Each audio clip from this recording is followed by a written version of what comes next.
Você consegue imaginar um rei que acreditava ser feito de vidro?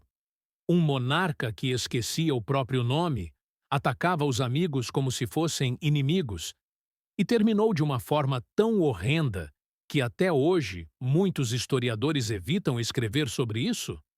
Essa não é uma lenda. É a história real de Carlos VI da França, lembrado para sempre como o Louco. Carlos nasceu em 1368, herdeiro de uma das coroas mais poderosas da Europa. Jovem, belo, inteligente. Quando subiu ao trono, o povo acreditava que ele seria o rei perfeito. E, de fato, nos primeiros anos, parecia promissor. Mas havia algo estranho. Aos 24 anos, no meio de uma campanha militar, Carlos sofreu seu primeiro surto. Sem aviso algum, ele desembainhou a espada e atacou seus próprios cavaleiros. Homens que lutavam ao seu lado, homens de confiança, foram abatidos pelas mãos do próprio rei.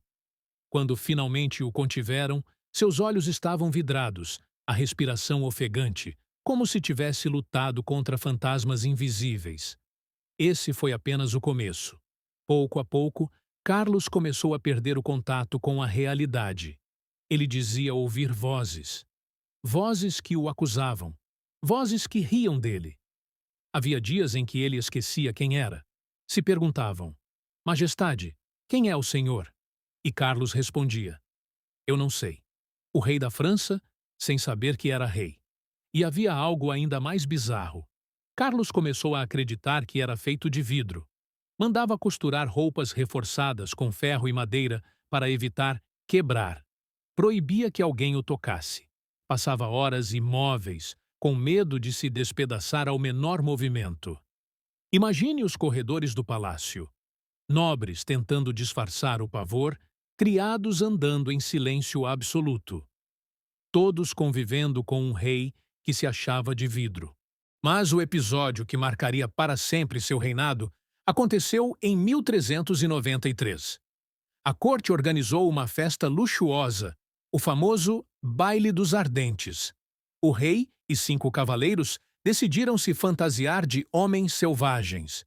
Cobriram os corpos com alcatrão e penas, andando pelo salão como criaturas grotescas.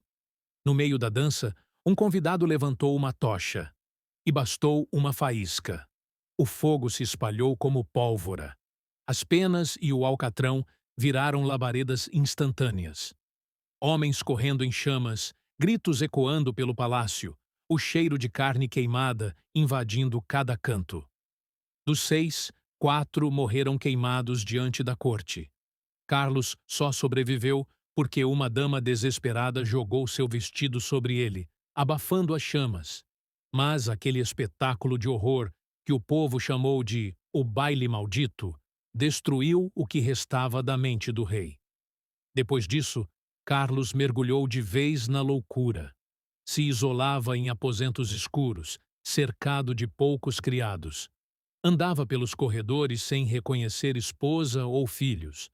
Em alguns momentos, urrava como um animal. Em outros, implorava em lágrimas que não o deixassem quebrar em 1000 pedaços. Os conselheiros do reino, envergonhados, passaram a governar em seu lugar. E Carlos se transformou em um prisioneiro, no próprio palácio. Mas havia algo ainda mais sombrio em seus últimos dias. Relatos secretos de criados contam que o rei, muitas vezes, era deixado trancado em seus aposentos, acompanhado apenas pelos cães do palácio. Animais que antes eram treinados para caçar, proteger, mas que, com o tempo, tornaram-se violentos, famintos e imprevisíveis. E o rei, em sua loucura, dizia ser perseguido por eles. Corria pelos corredores, fugia de sombras, gritava que as feras queriam devorá-lo. E então, numa noite de inverno, aconteceu o inevitável. Quando abriram as portas de seus aposentos, os guardas se depararam com uma cena horrenda. O corpo do rei, dilacerado. Marcas de mordidas, carne arrancada, ossos expostos. Os registros oficiais foram rápidos em declarar morte súbita. Mas as cartas de criados contam outra versão. O último rei louco da França teria sido devorado por seus próprios cães. Séculos se passaram, mas a história de Carlos VI ainda assombra a França.